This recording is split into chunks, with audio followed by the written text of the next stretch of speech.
When I started out with the developing the whole brain instruments, the MBI instruments, it was actually for me as a point of departure to focus on the profiles of children, because that's where that's why I started my research.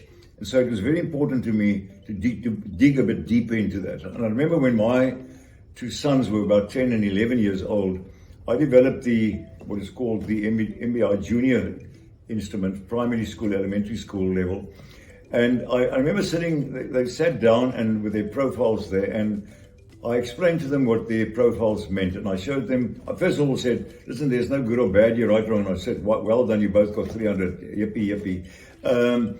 And so I explained to them what it means, where it sort of correlated, where it was more or less the same, and where it was completely different.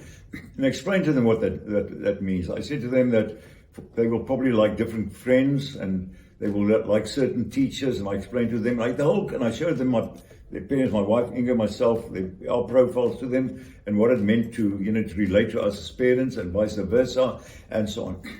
That little session with them, of course, I followed up because it was part of the family culture in a sense.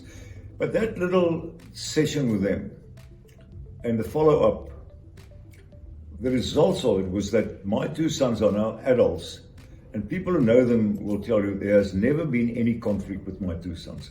We're both different, and that's what I believe. I believe, let's call it the good parent, the understanding kind of parent, needs to understand, first of all, their own profiles. They need to understand. They need to know what is their own point of departure.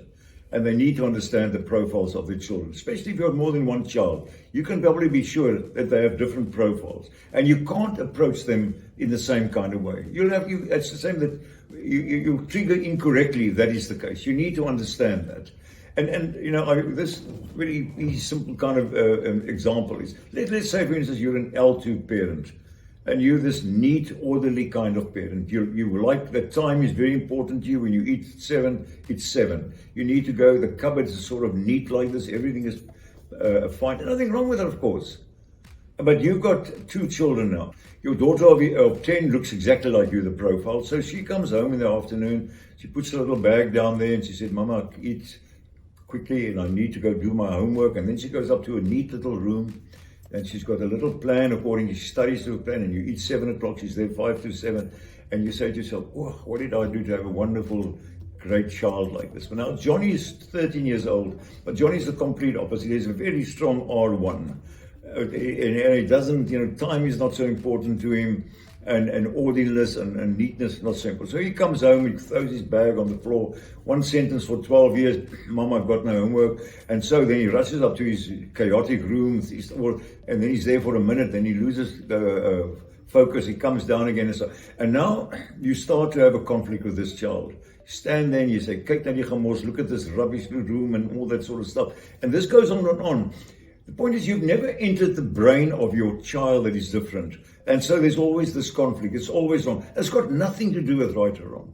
The moment you as a parent realize that this is an R1 child, you begin to enter that brain. You start to understand his language, talk his language, whatever. You'd find that the communication and the bond, it is amazing, the bond that follows. And that is how you eliminate conflict. Also, of course, at work.